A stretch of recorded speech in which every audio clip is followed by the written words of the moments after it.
Hello, everyone. Thank you so much for your patience and welcome to the 8th annual This Is My Body. Thank you for being here.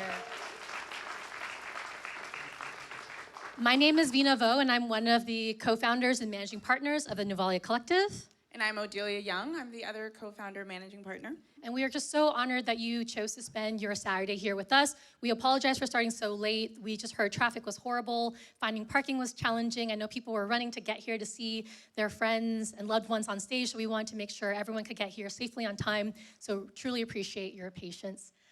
But we are so excited to be here. Like we mentioned, we're from the Nuvalia Collective. We're an organization here based in the Bay Area, and we work with teams and organizations on community building, storytelling, and strategic planning.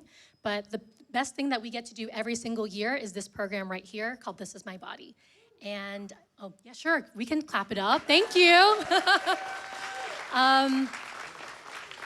It's your birthday? Sorry. It's our, like I mentioned, it's our 8th year. So it's incredible that this program has lasted for so long. When Odelia and I first conceived this idea 9 years ago, we had no idea that it would be running this long. And the reason why it has been able to sustain and continue is really because of all of you, all the performers, all the folks that trust in us to put out their story and to share it. And especially now with so many funding cuts to the arts, to programs for women of color, to marginalized populations, we are so, so grateful that programs like this can continue. And it's truly thanks to our partners, our sponsors, folks who have donated tickets, donated to the programs for scholarships, people who provide free photography services and musical services. Thank you to A-Win over here, who's been delivering the vibes and beats. And you can't see him, but thank you so much to Mike Carpenter back there. He's our AV tech director. He's been here with us since the very beginning. We could not do this without Mike, so thank you so much. And thank you to the Way Christian Center for allowing us to use this venue. We have always done our performances here. So as we've evolved in our program, this space has also evolved. Before there, we didn't have this really big, beautiful screen. And so it's just really incredible to see how things have changed over the years. So now that you're here, you're also a part of the community. You're also a part of the This Is My Body community as well. And so just a little bit about This Is My Body. It's a program for women of color to take an idea for any kind of story they've always wanted to tell. And the only condition that we say is we want the story to be vulnerable, to be personal, a story that you've always wanted to tell, but maybe you weren't ready to quite tell yet. And so we take the idea with our performers from page to stage. And so the performances you'll be seeing today are going to be performed for the first time ever, and it only happens once. So there's something so beautiful about that you get to be here to witness the debut of their wonderful piece and wonderful stories. And why we do a cohort program instead of having just single storytellers is the cohort program really allows for our performers to come together, to be in relationship, to be in community, and to support one another. And I think especially now we're seeing the need and the call for more collective community, for more of us to come together and to support each other as opposed to just relying on ourselves. And so this program has been really beautiful to see how many relationships have formed throughout the 8 years. And something you'll see today, beyond just the amazing performers that we'll have, is we have 2 guest performers from previous cohorts who are going to come back and share a work in progress or a new work that they've been working on since their performance. All right, so one more thing I wanted to mention is on our brochure, you'll see a thank you page. And if you just get a chance to look at that, that just shows you all the folks that have really supported us in our program. And with that, I just want to encourage you to take a break from whatever else is on your mind to whatever else is going on around and enjoy the program.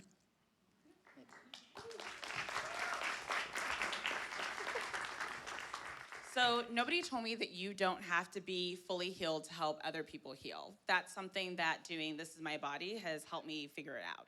So when we started doing This Is My Body, wasn't because I had fully healed or figured things out, because I definitely had not.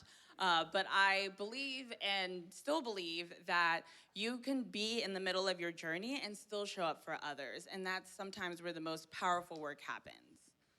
So the impact of This Is My Body over the years has been palpable and beautiful as we have healed in the middle together. And I just want to share with you this evening some ways that This Is My Body is making an impact across the 8 cohorts that we've had now. So This Is My Body is shifting careers. It's the woman who pivoted from a burnout job and bet on herself as a writer, the woman now producing her first feature-length film on reproductive health because they were inspired by the program. It's the one who gained the confidence to apply to writing fellowships and are now part of prestigious residencies. This Is My Body is shifting how we see ourselves. It's the woman who changed their name after realizing through the program how deeply internalized racism had shifted their identity. The woman who stopped being terrified of public speaking. The woman who reconnected with their creative self after losing it many years ago. And it's the woman who finally, after performing on this stage, was able to let go of the story of lupus defining their life. This Is My Body is shifting relationships. It's the woman who healed her relationship to motherhood and now has a beautiful baby. It's the woman whose performances made friends open up in new ways and for the first time. And This Is My Body is shifting how we hold our bodies. It's the woman who reclaimed the belief that their body is a source of joy after years of feeling assaulted. It's the woman who finally shared out loud about their journey with food and their body. And most of all, This Is My Body is building community. It is the year after year of friendships forged in each cohort that will far outlast this program. People have gone to birthday parties, lunches, they've gone on trips together, and they've collaborated with each other. And that is the continuous work of healing together. So as Vina said, tonight we have 2 past performers who represent our 2023 and our 2024 cohort who will perform tonight, who are part of that legacy that I'm talking about of continuing to heal together and in the middle. And the first person I want to introduce is Marvah. So Marvah Gorlorwulu is a visual artist and a community advocate, a resident of the South Bay for over 10 years. Marvah has lived in a variety of states and countries, including Ghana and Senegal. The daughter of a Liberian immigrant, Marvah explores grief, mental illness, and trauma in first-generation American immigrant families through her writing. Please help me welcome Marvah Gorlorwulu.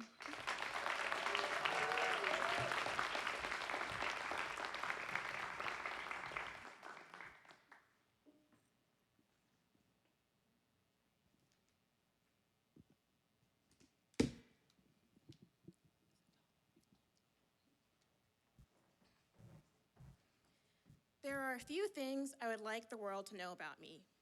I am an artist, I am a cat person, I'm a middle child, I am a sister, I was a daughter.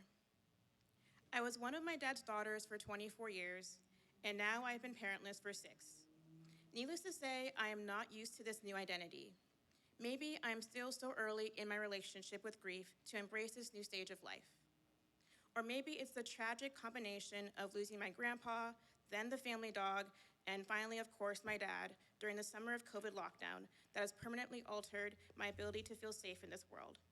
To feel like my siblings and I are not in a constant state of free fall with no parachute. The last 3 years became an exploration of ways to feel safe again. I turned to art and my familiar practice of drawing portraits. But my dad was my biggest fan, so the pain of not seeing him admire my work, hearing how honored he is to have a visual artist in the family, it just stung too much. The pain radiates from my breastbone, spreading like a wildfire, a burning ache deep in my muscle tissue and bones, consuming my whole body. So art isn't safe. Surprising to me, I found safety with plants. When my dad died 6 years ago, everyone kept sending me bouquets upon bouquets of flowers, always with a variety of toxic enough to kill my cats. I know they thought it was a nice gesture for someone in mourning. I know they didn't know what to say. I know they were trying their best. So thank you. Thank you so much for giving me something I have to take care of when I can barely eat. Oh, right, at least I get to watch them die over the next few days, because I am definitely not tired of death yet. 3 years after angrily throwing another sympathy bouquet into the compost, I started watering 2 little succulents my work gifted me. The succulents got happier, and their leaves opened up into a rosette. Only 1 week later, one of them had some little offshoots. Babies? My succulent was pregnant and never told me. I let the babies grow with their mother plant for a few more weeks before I separated them and prepared them for little pots of their own. My plant collection has grown significantly from those 2 plants from work. Probably more importantly, I have grown a lot as a gardener. Social media is my best friend for cheap-ass plants and strange interactions with lovely gardeners. My favorite friend in San Jose gifted me very small cuttings of the trailing wandering dude plant, very easy to grow and propagate. I planted some wildflower seed paper I received as a wedding favor and discovered my love of the beautiful but toxic foxglove flower and my love for growing plants from seeds. My favorite Mexican restaurant in Campbell gave me chili peppers with my regular order of street tacos one time. So I harvested the seeds, planted them, and hoped at least one of them would sprout. 10 of the seeds sprouted, and they have produced 8 peppers over the years. Along with discovering how I like to garden, I've also learned to check the maximum height of a plant could grow before committing to bringing it home. My elephant ears started as water propagations with only 1 leaf smaller than my palm. Once I finally planted them in soil and the roots had all the nutrients to flourish, they had the audacity to outgrow me. Their heart-shaped leaves provide shade for my plants that are most sensitive to the sun. When they're really happy, they bloom lily-like flowers that fill my balcony with the marshmallow-like aroma. After the bloom, I harvested the seeds, their skin a bright red-orange hue, like a juicy grapefruit. A couple of weeks of incubation, some months of propagation and water, and I can now say I am the proud father of over 20 elephant ear saplings, and their mother is still strong, taller than me, and producing heart leaves bigger than my head. I could talk about my plants for hours, if you let me. But if you were to talk about myself, I would keep it brief. Artist, cat parent, middle child, sister, dead dad. However, as I continue to grow my garden, I find more in common between my plants and me. Our resilience through all seasons, our love and need for the sun. My plants can't cure the pain of my dad dying too young, of so many Black people dying prematurely. But the responsibility of maintaining a healthy garden eases the pain to a dull throb trapped in my chest. I believe that one day I may be able to tend to my grief as gently as I tend to my plants. Thank you.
So we, as a way of introducing our performers, we've asked the other performers to write an introduction about the person that's going to perform. So our first performer is Paula Junn. And of Paula, xahej writes, Paula is incredibly insightful, compassionate, observant, and caring. Her presence adds so much warmth and intention to the cohort. She pays attention to people in a way that makes others feel truly seen and understood. It's been such a pleasure to work with Paula on her piece and see it evolve. It was very different when we first were working on it, and it's really transformed into something truly beautiful through our 8 weeks together. Paula is an incredible writer, and she's someone I truly admire, has amazing instincts about her story. And I think out of all the 8 cohorts, Paula has always been is probably the most punctual and prompt person I've ever had a chance to work with. She turns in her drafts 2 days before it's due. Paula sometimes shows up at the venue before we do. So please give a warm welcome to Paula, Hansu, Junn in the piece Adorning Me.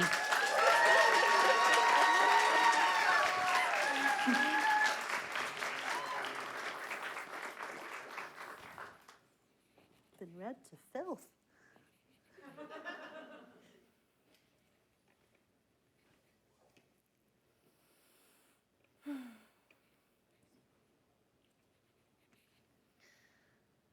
I've been making jewelry for over 15 years, starting with buttons to now, whatever I can get my hands on without completely blowing through my checking account.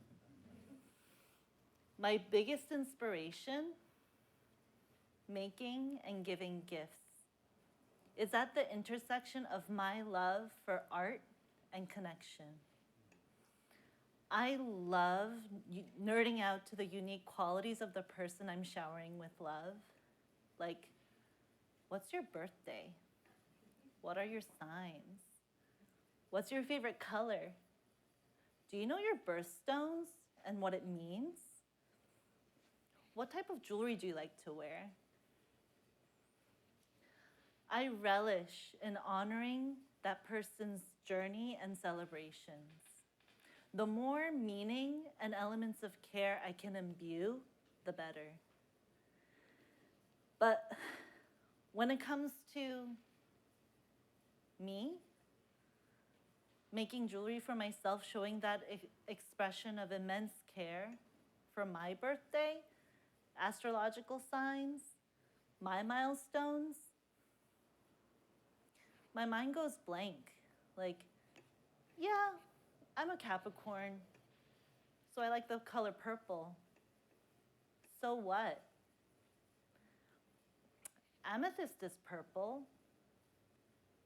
and I'm utterly uninspired. I didn't feel like I could wear the jewelry I made because most of the time I have someone else in mind when I'm making it. So when it's completed, it doesn't feel like it belongs to me. Like, I just didn't feel like I deserved that level of care. Like, all the supply of love I have in me had everyone else's name but mine.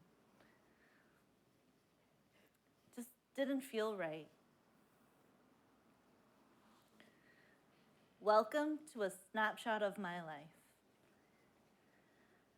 I have an unlimited things to make and gifts to give others, but come up totally empty when it comes to me. Why do I make gifts? If I'm being completely honest with myself, it's so I could be loved. Why can't I give that love to myself? I was cherished by my family. As a child of the 80s in New Jersey, you betcha I rocked a pair of leggings, cheetah print shirts, matching socks, with my hair in a half ponytail and a scrunchie. I would cartwheel and somersault on the front lawn, feeling the bright sun on my face and body, feeling free. I was so opinionated, strong-willed, and fearless in showing how I felt every waking moment. My mom used to say, 너는 유리 같아. I can always see right through you.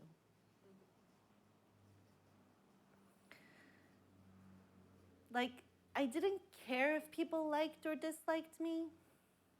It just didn't matter. I was good as I was.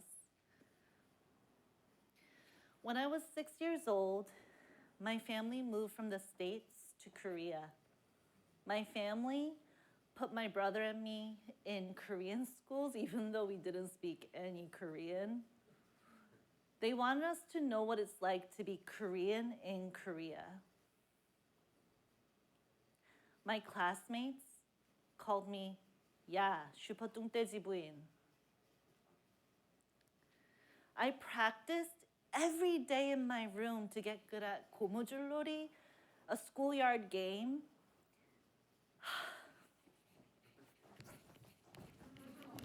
Whoop! It was practice. I practiced every day, I swear. But I was always left out anyway. 2 girls tried to drown me in the public pool for a piggyback ride. I played dodgeball with death threats from my classmates who only knew to smile in front of authority. And the so-called authority figures, they were even worse. The life of being bullied relentlessly continued until I was in high school. It got so bad that I even got terrified of odd numbers, because when you pair them up, there was always one left, and that was me.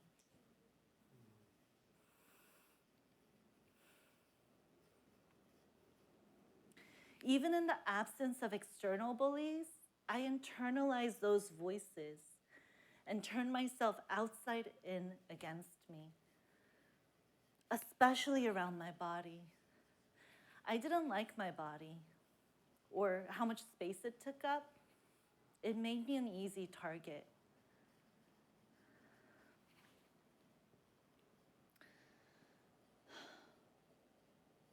I wanted to be smaller, thinner, less noticeable. And to protect myself, I needed to be liked. Because maybe if people liked me, they would treat me better, right? So began my efforts in buying affection and safety through giving gifts. A few years ago, I worked at a local bead store. And they had an interesting rule where we had to wear jewelry we made during our shift. Better if it was with the supplies at the store, you know? So I started wearing my own creations. It felt like a costume, like awkward and weird, like I was borrowing from someone else. But in time, with practice, I got used to it and started looking forward to what to wear to work. I was delighted and surprised by all the wide range of creations I could choose from. Around the same time, I came to realize I had a pattern of orbiting around other people's needs, making myself available at their beck and call. It was a form of protection. If I provided what they wanted, maybe they could give me what I needed. But the constant giving of myself left me completely depleted and resentful. So I sought out the advice of my dear friend Emmy, who I never felt depleted around. I said to her, I always seem to put other people's needs before mine. When I feel down, I wait for others to pick me up. I just can't seem to generate love for myself. She listened quietly and then said to me, looking straight into my eyes, remember, you need to make yourself happy and light you up. You are your sun with your own warmth and gravitational pull. You deserve to be the center of your universe. Chills. I've never heard someone say that before, or at least not in that way. So this image became the very first tattoo I got on my body to remind myself to stoke the fire of self-love, pull the switch to light me up instead of waiting for other people, and be my own sun. I wanted to be my best friend. I felt ready. But, you know, getting a tattooed reminder is just one thing. Actually befriending myself genuinely, who I've been so mean to my whole life, developing a kind and loving bond is entirely another thing. This body has been the only constant in my life.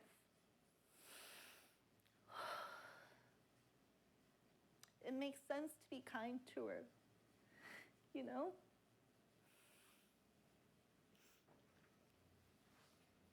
Little by little, I'm learning ways to give myself love that feels good.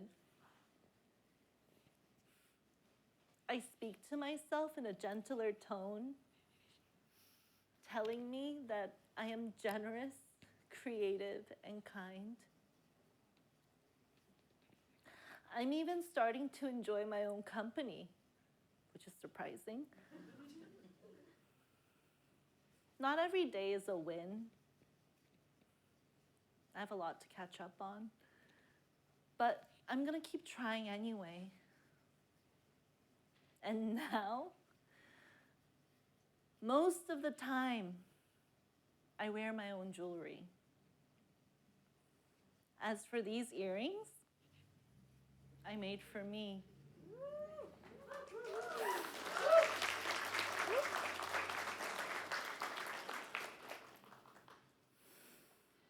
A deep purple amethyst at the center for protection, clarity, and healing. Hanging on a bright and light rainbow moonstone for my Scorpio moon. An ombre of warm sapphire orbiting around for my Gemini rising, while a mystical and iridescent labradorite for my Capricorn sun, grounding the whole piece.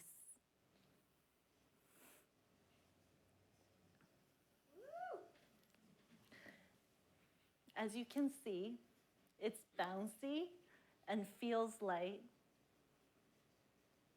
And best of all, it catches light at every move. And I feel shimmery. Thank you.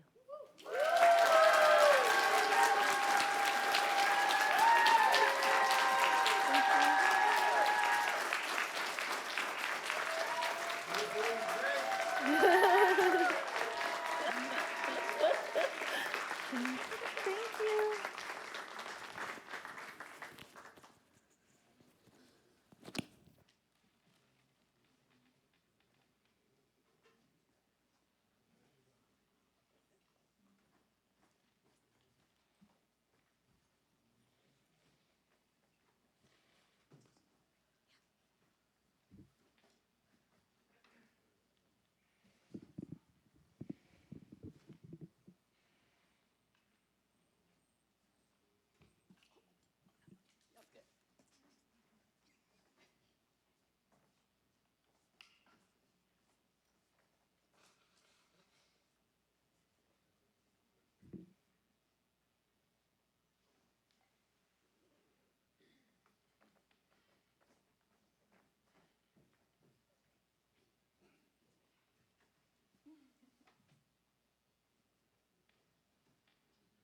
I've definitely already lost my battle at not crying. So our next performer, I love when women come to our program after, hearing from a friend, like, you should really do it. I went through the experience. It was really incredible. But our next performer has been with us even longer. So Paula has seen every single This Is My Body. They have seen every iteration of this show, before the screen, after the screen.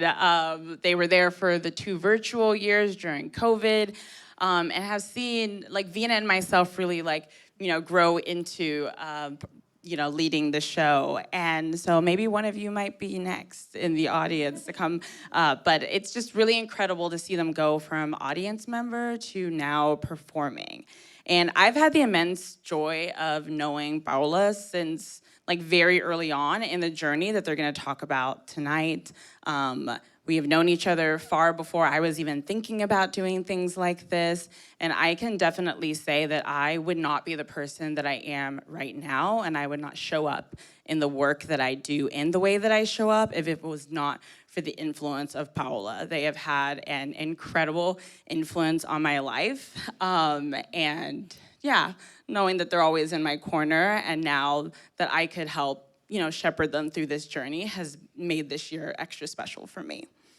So, of Paola, Fateme writes, "It is always heartwarming to chant Paola's mantra at rehearsals. Take up space, take up space, take up space. And I love seeing her take up the space she deserves. Her piece is brave, funny, and full of character. It makes me think about my relationship with my ancestors."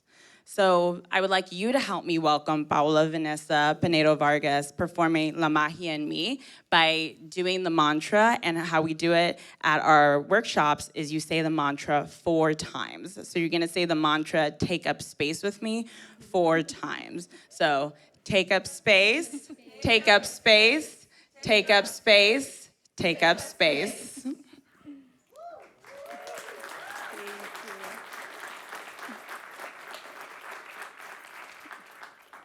Testing, testing. Can you hear me? Okay. I'm soft-spoken, so I need this. Thank you for the introduction and for making me cry before I start.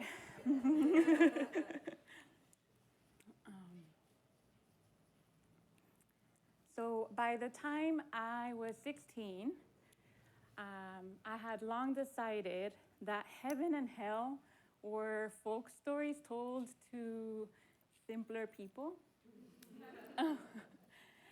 I decided that it was something to control the masses, and I didn't need manipulation to treat others with fairness and respect.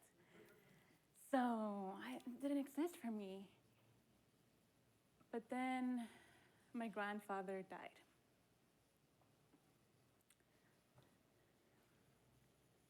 And that felt so final. Does this mean I thought that I'll never see him again?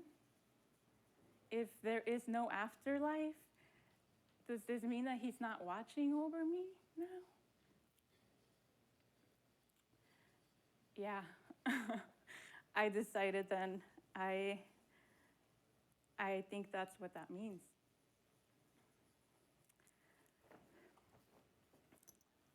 The first time I saw a spirit, it manifested as a floating mass of energy hovering over my kitchen sink.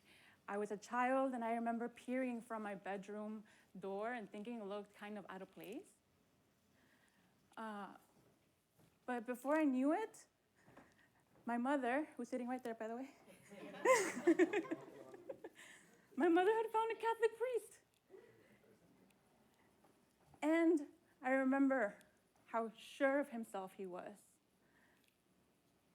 Regal in his black religious garments as he blessed our home, and he dispersed holy water everywhere.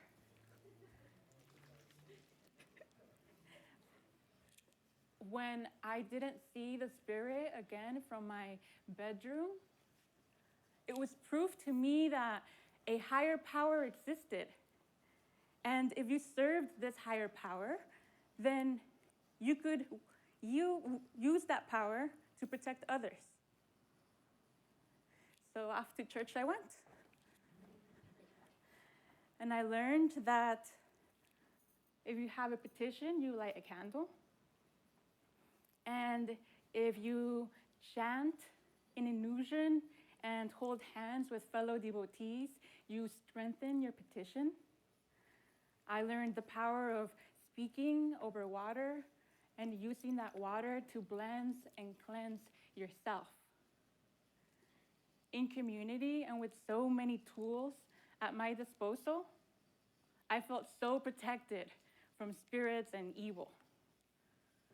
So protected that I forgot to fear human beings. And it was the human beings, really, that tried to break my spirit.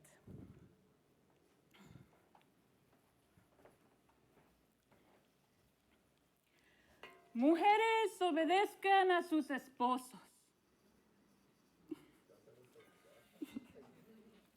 Mujeres, obedezcan a sus esposos?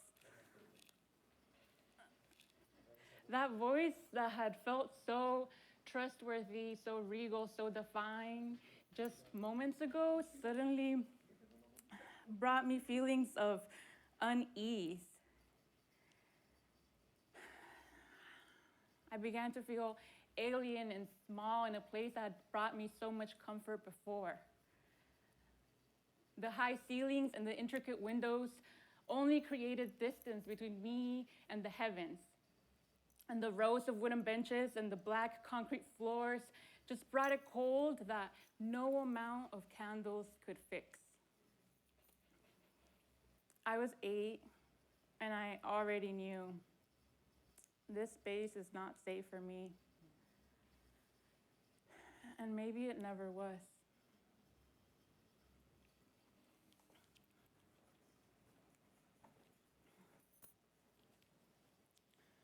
Do you think you're his karma? My cousin Lupita asked me once, referring to my dad, who was unhappy with me and my decision to move away at 17 across the country. If you know a little bit about astrology and I share with you that I'm a Capricorn rising with Saturn in my first house, then you might understand that, yes, I'm everyone's karma.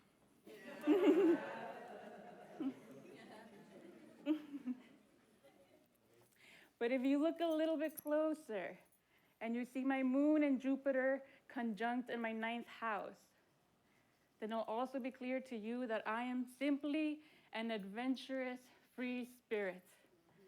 I did not travel for my education to spite my father.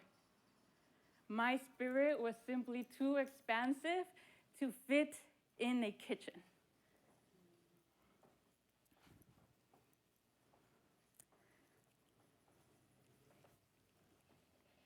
Do you realize that if you would have been born in a different time, you would have been burned as a witch? Said my cousin Daniel, also sitting right here.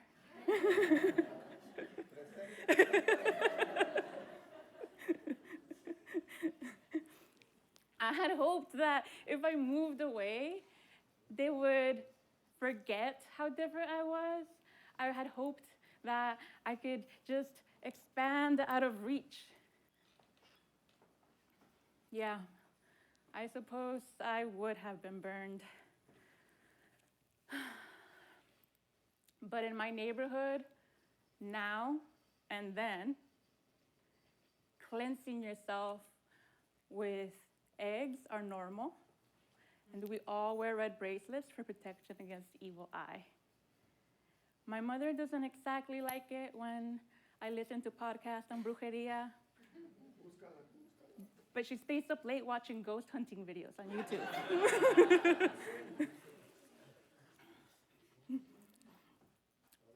My aunts and my uncles say tarot reading is evil,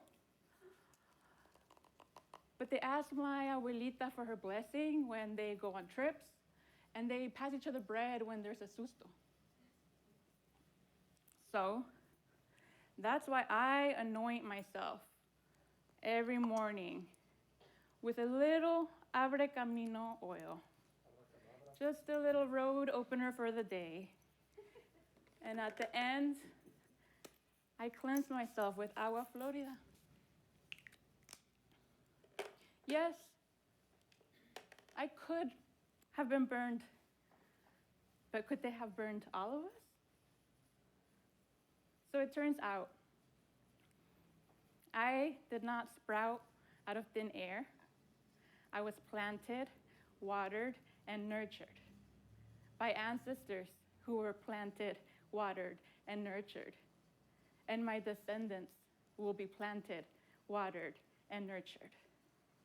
I was so busy trying to break generational cycles that I forgot to look at my generational blessings.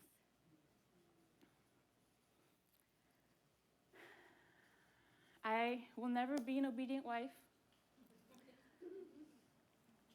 but there might be space for me in rooms emitting incense. And I have an altar for my ancestors now. I light a candle for them when I miss them and I speak to them. And I feel closer to myself and my magic than ever before. Thank you.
Can we give another round of applause to our first two performers? Thank you. Woo.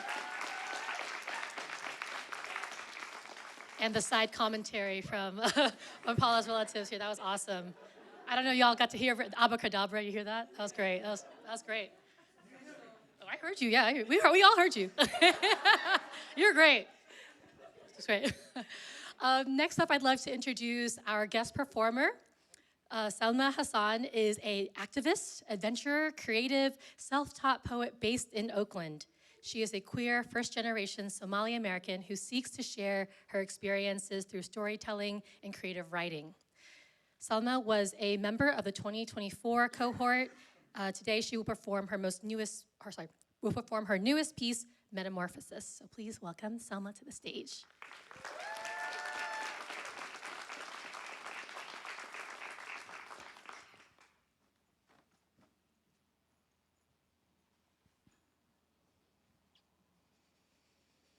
Snakes, like other reptiles, shed their skin as they grow. Before the shedding, their eyes cloud over, their skin dulls. They cannot see clearly, but their body already knows what their mind has not caught up to yet. Hi, my name is Salma. Not Selma, not Salma, but Salma. Took me 26 years to introduce myself with the correct pronunciation. Yet, my first lesson in radical self-love was typing my name into Microsoft Word and watch a red wavy line appear beneath it. Even the computer thought I should be easier to comprehend. My mom always bought me clothes 2 sizes too big, and I've been trying to be the bigger person ever since. The old skin becomes tight, signaling to the snake it is time to break free. Mine tightened around my throat, around every yes I swallowed when I meant no. I first learned to say no as a child, then again as an adult when I couldn't stop saying yes. A snake rubs its head against bark, against rock, against something coarse enough to create a tear. There is no reinvention without friction, without discomfort. I'm still learning how to ride a bike and whistle and apologize properly. I hate death. It reminds me we never have as much time as we think. When the snake finally leaves its old skin, its colors return brighter, vibrant. I love spring. It reminds me that death is not always what it seems to be.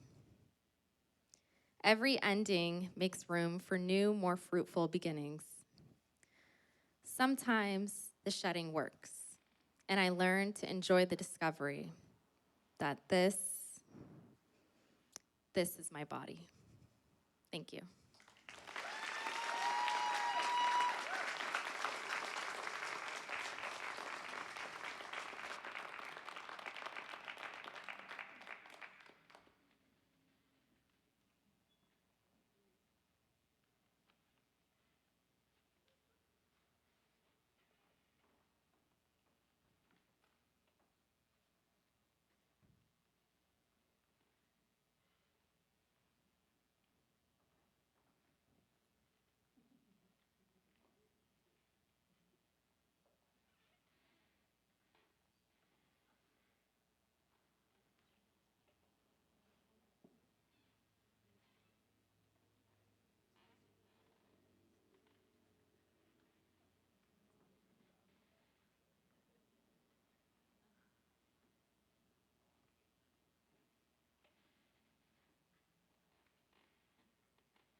Our next performer is xahej bajipura.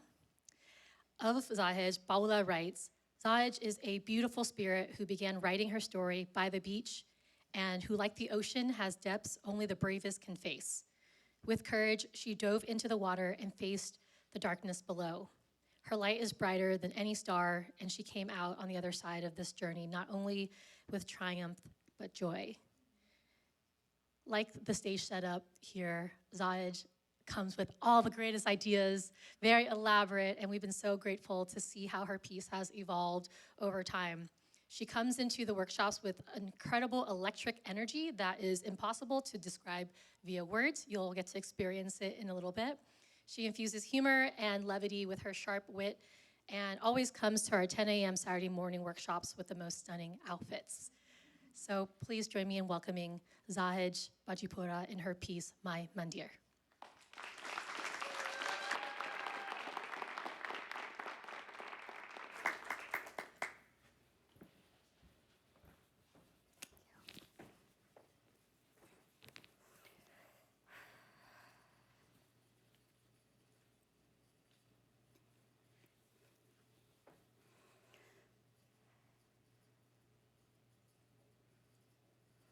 It's your fault. You should have known better. You asked for it.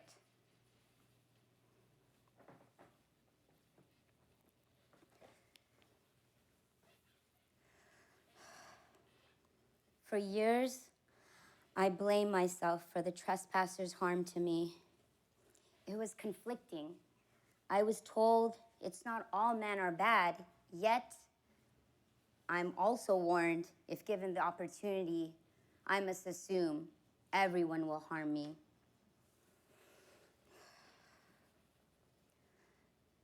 Therapy helped me uncover I have a neurospicy ADHD brain that lacked dopamine and chased it in the form of self-medication. Asking for substances doesn't equal rape, I learned. Consent can never be given under the influence. I have the right to change my mind at any time. It was never my fault. Still, I drowned in this monsoon of societal shame. I dissociated from what they deemed as my desecrated body. Some call it a temple. But how could I worship something I had no autonomy over? That I was conditioned to hate since age 8. Looking in the mirror was like looking through a microscope.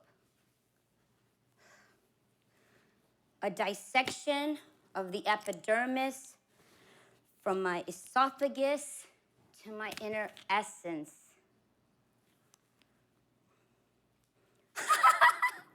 Look at your butt! Your jeans don't zip anymore. You won't become anything in life. Your future husband and in-laws will tell you what you can and cannot do. What about my dreams? My goals? It's my life.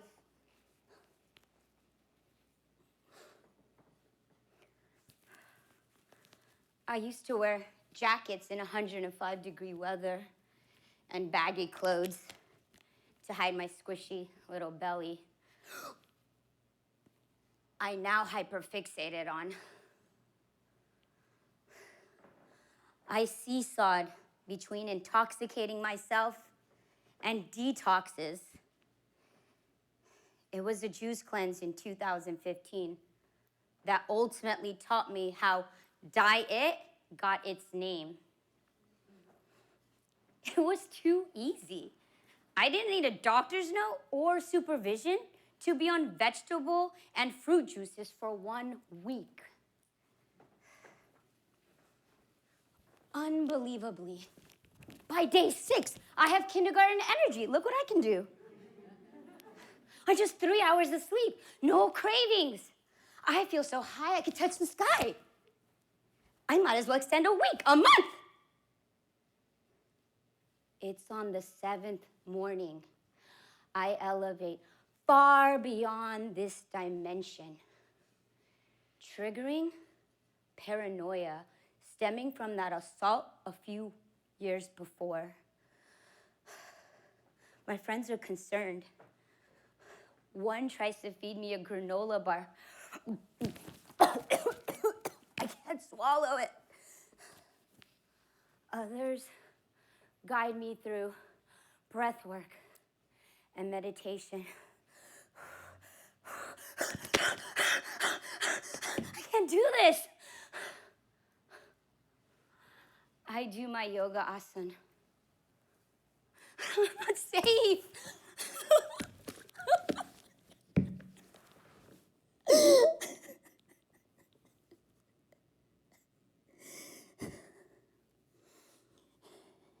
In the middle of the night, my hallucinations strengthen. I can't stay inside. Get away! Stop following me! Don't hurt my family! It's me you want! I'll kill myself!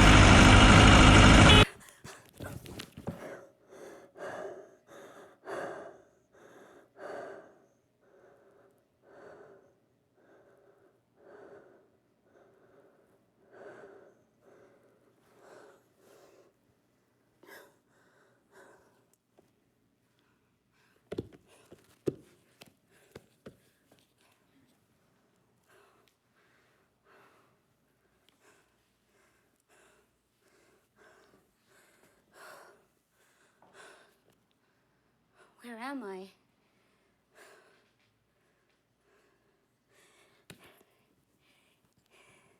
It takes 2 days of involuntary hospitalization to finally land back on Earth. Who knew being on the other end of the pendulum, too healthy, can be unhealthy?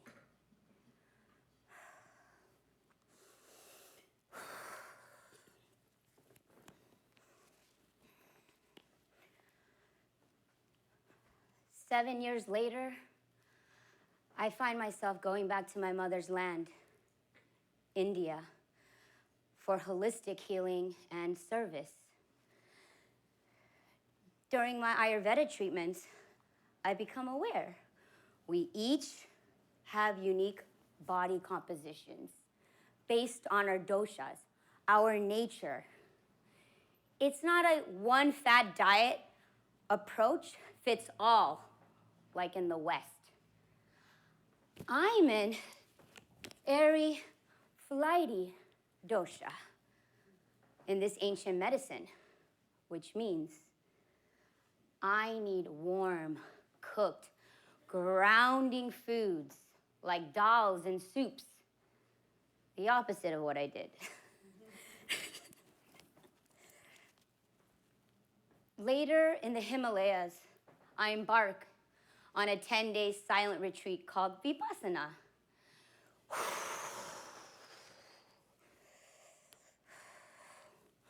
Will I be able to do this? What if I lose control of my mind again without reading, writing, body language? Eye contact not allowed? Can I make a home out of a body that never felt cozy?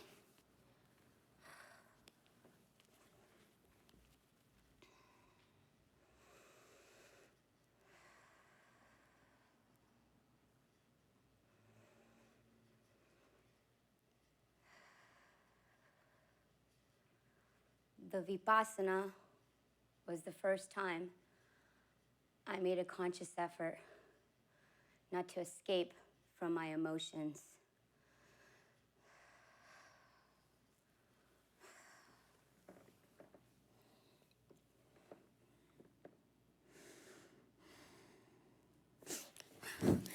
Stop! Stop! When will it end? Then, flashbacks invaded my bedtime.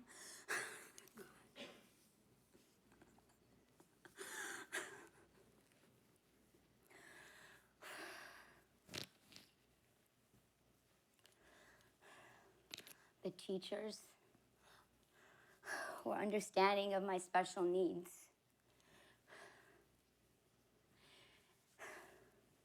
And consoled me until I felt safe alone.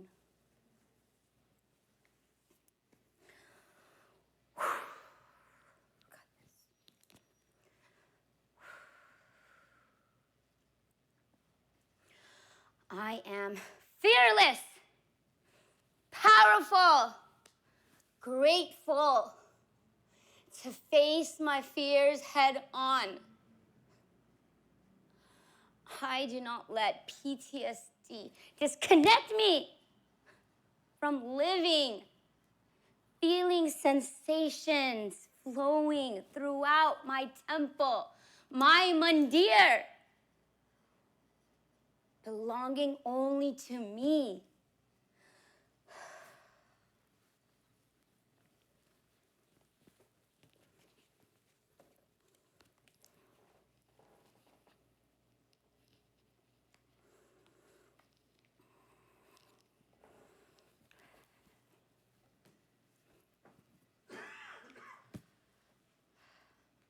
Upon my return to the Bay 2 years ago for my dad's health, I hoped that my Indian spiritual awakening would anchor me in the States. But as his health improved, mine began to decline. At one point, I had 2 therapists to cope with the old shaming. You haven't done anything in life.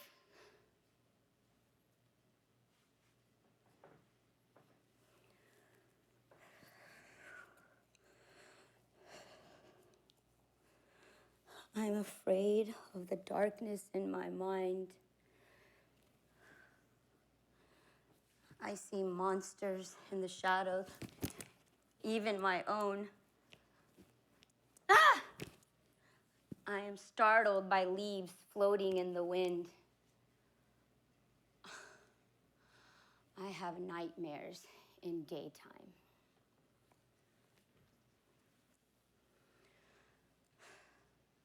I don't always want to be here.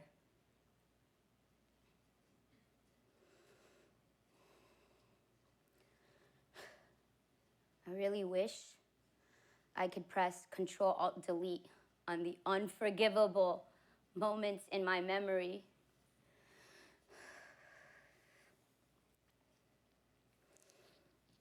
And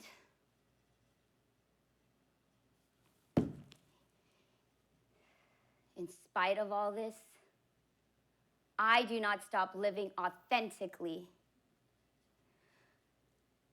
Although I haven't been able to integrate everything I practiced in India, I am centering my own mental health and ahimsa, non-harm, the first yama principle in yoga. Today, I have healthier coping tools. I have a support system, support groups, a purpose in activism, teaching,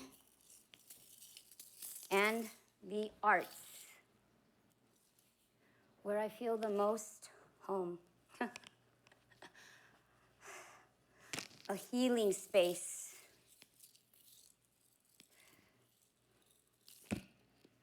Between my flesh and bones, my heart and atma, being and becoming, imagination and creation.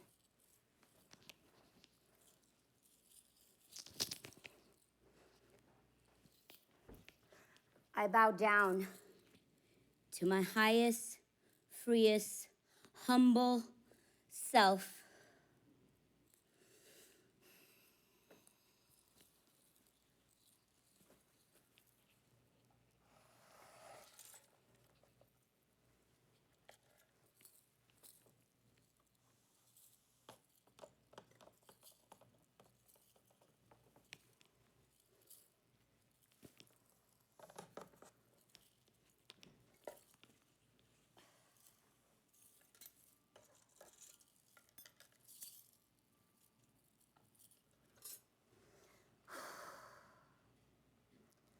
I worship my mandir for its miraculous powers, intelligences, wisdom, especially the beautiful contradictions that make me whole.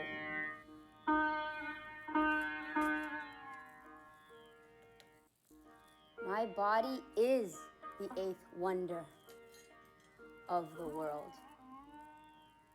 My journey is not over. I'm never alone. My ancestors visit me and offer their blessings to serve future generations.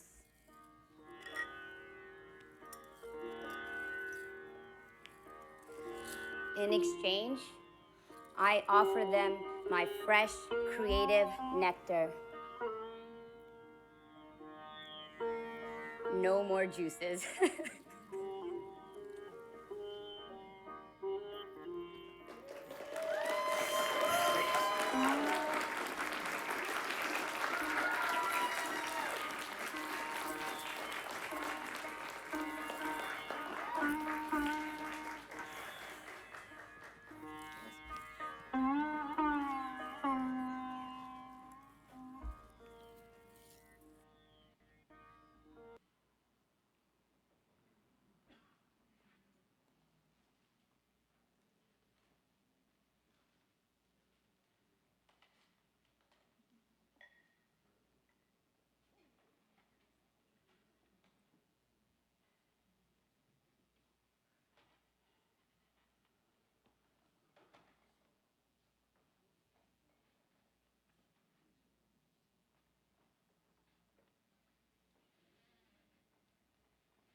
Of Fateme, Paula writes, Fateme brilliantly conveys the complex nuances of the situation of Iran through her story.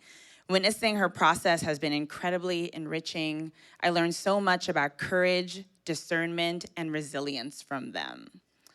And I have joked with Fateme that I could be, eating dinner at night and I would definitely get a text from them that says, like, hey, just sent you a new version of my piece every single day. Or we'd be in the middle of a performance and they'd have this like sparkle in their eye and say like, I have an idea. And I'm like, okay, what are we doing now? Let's see it in motion. But that reality is true to their piece because Fateme is talking about something that is very real. It's what we talked about earlier about healing in the middle.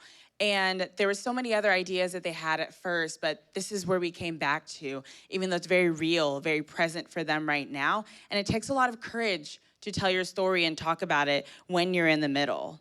And Fateme challenges themselves to write about something raw and present, and that vulnerability inspires me. It makes me stop and think about what I'm listening to on the news, what I'm thinking of, and it also calls me, and hopefully you as well, to act. So please help me welcome Fateme Mokhles, Who Am I Fighting?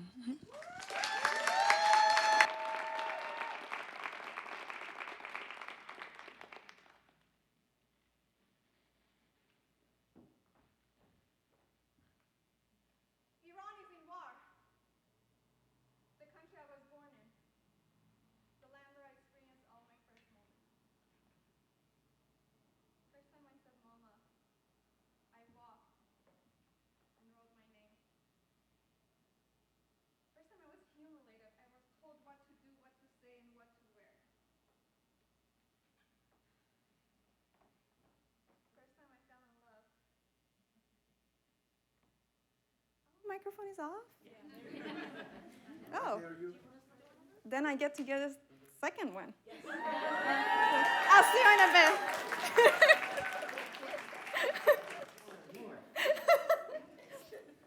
Cheer again.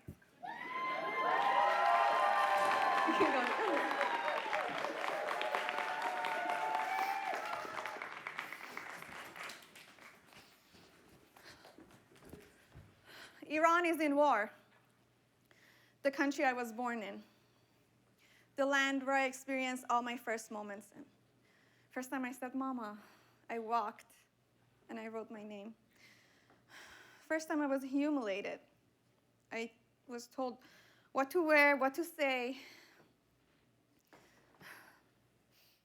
First time I fell in love and made friends and created something. And first time I packed my luggage and left home. Iran is in war with the United States, the country I've been living in for the past 9 years, where I experienced going to Costco and having McDonald's and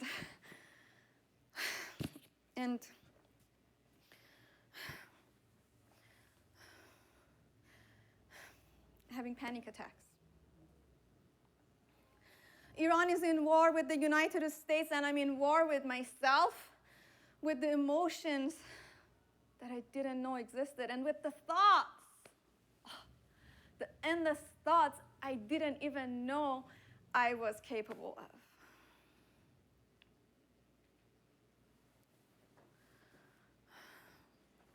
The protests start in January in Iran. But it doesn't feel like the other protests 4 years ago. Women, life, freedom felt by the people, for the people. Even I stopped wearing my hijab in front of my conservative in-laws. I felt so true to myself. But this one, I don't know, it feels a little off. I feel it is by the people, I can see that, but for who? For the empires?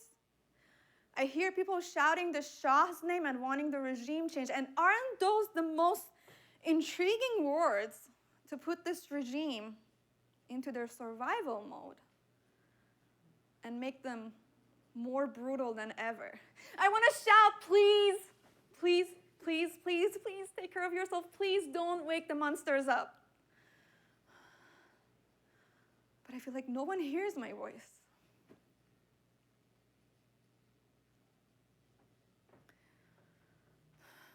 The news coming out of my country is bloody.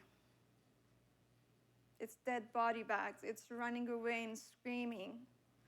It's parents dancing above their children's grave as a form of resistance. از خون جوان نان وطن لاله خدا لاله خدا لاله دمیده.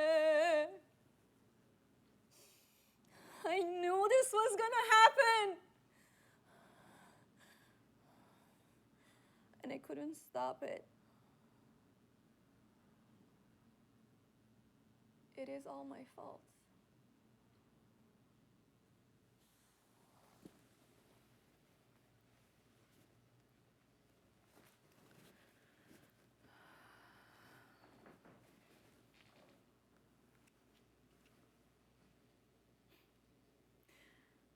I get a text from my sister. It's probably a meme. That's her coping mechanism.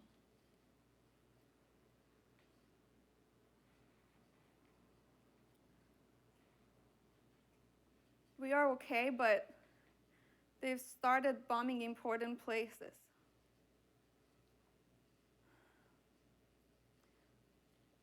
That's the last message I received from my family before the internet shuts off. Is this the war? Is this the war that I was afraid of all my life? And the war that somehow I was convinced that's never gonna happen? I need to check the news. I read the news. Ayatollah Khamenei is dead. Ayatollah Khamenei is dead. Ayatollah Khamenei is dead.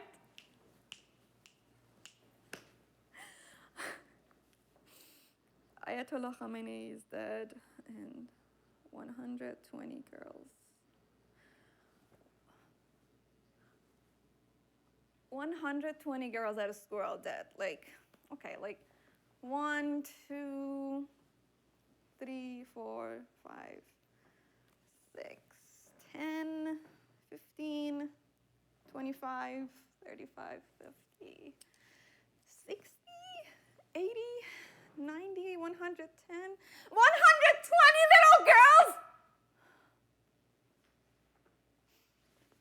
Along with one Khamenei?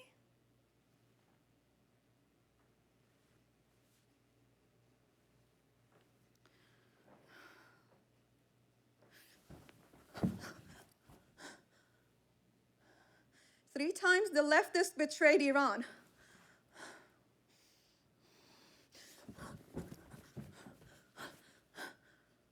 If you're on neither side, you're on the regime side.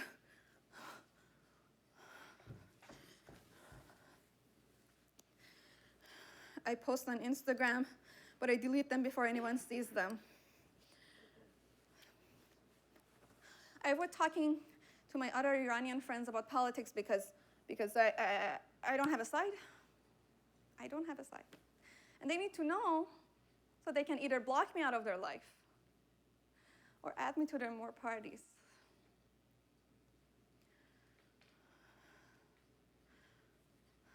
How can I take a side?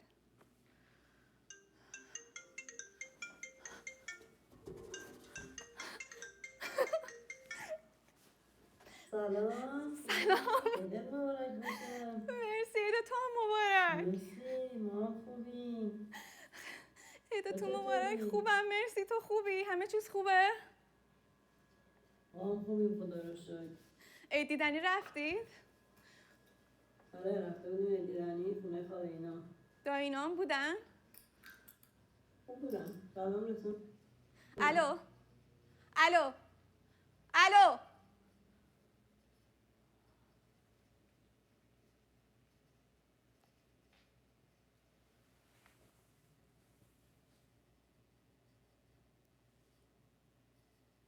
What am I doing? Am I a puppet? And who's the puppeteer? Are they selling dreams to us? The Shah will bring freedom. Trump will make Iran great again. An Islamic Republic, not just Iranians, is going to come over here and save all of us from imperialism. In what cost? In what cost? I mean, you can't tell me that there's not another way. If my mom can have lunch with my pro-regime aunt and dinner with my anti-regime uncle, who can say that's not resistance? Keeping family ties together, but also keeping people accountable for their actions, understanding frustrations, and human emotions.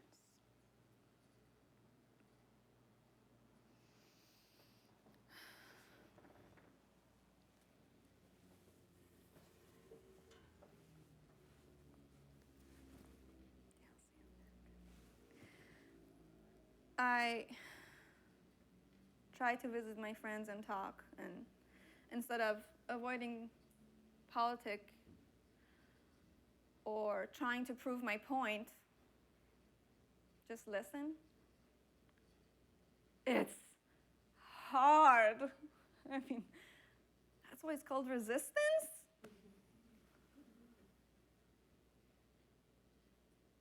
I want to hear their frustration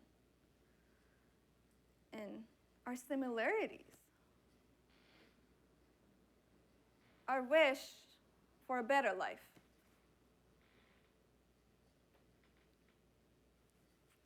I'm usually quiet between all these loud voices. It is intimidating. But I want to put my voice out there, as small as it is. It might help someone else feel less lonely too. Thank you.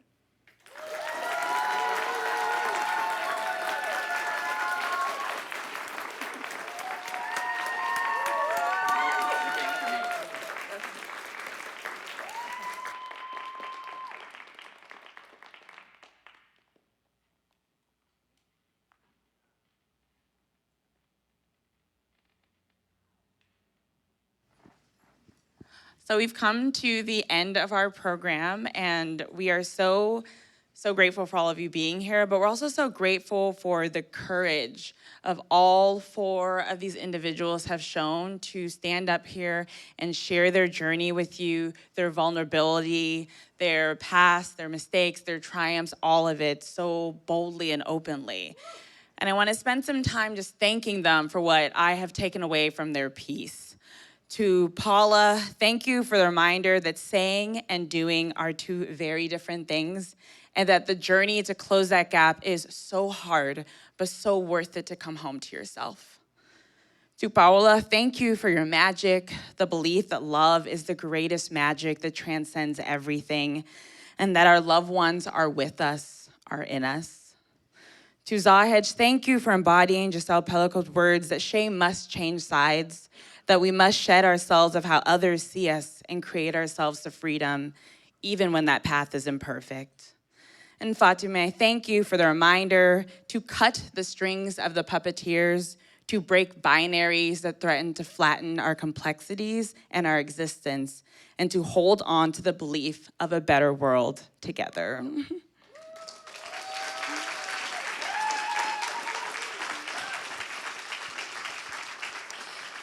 And we know that many of you here tonight are on your own journeys, spoken and unspoken, and hopefully you have taken away something from each of these pieces. But we want to leave you with the words of the very performers themselves. So I'm going to invite them up one at a time to repeat one line from their piece that they want to leave you with as a gift tonight. So Paula?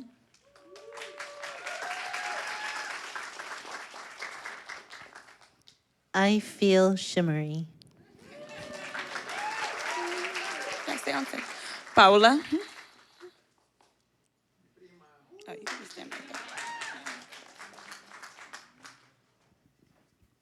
I feel closer to myself and my magic than ever before.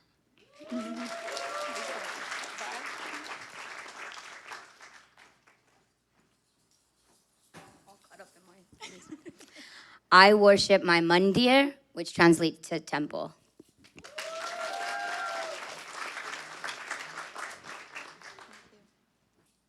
I put my voice out there, as small as it is. It might make someone feel less lonely.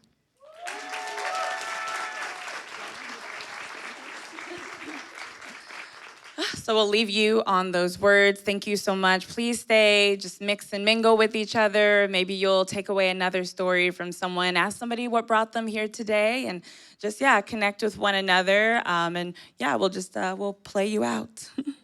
Thank you, everyone. Have a great evening. Thank you.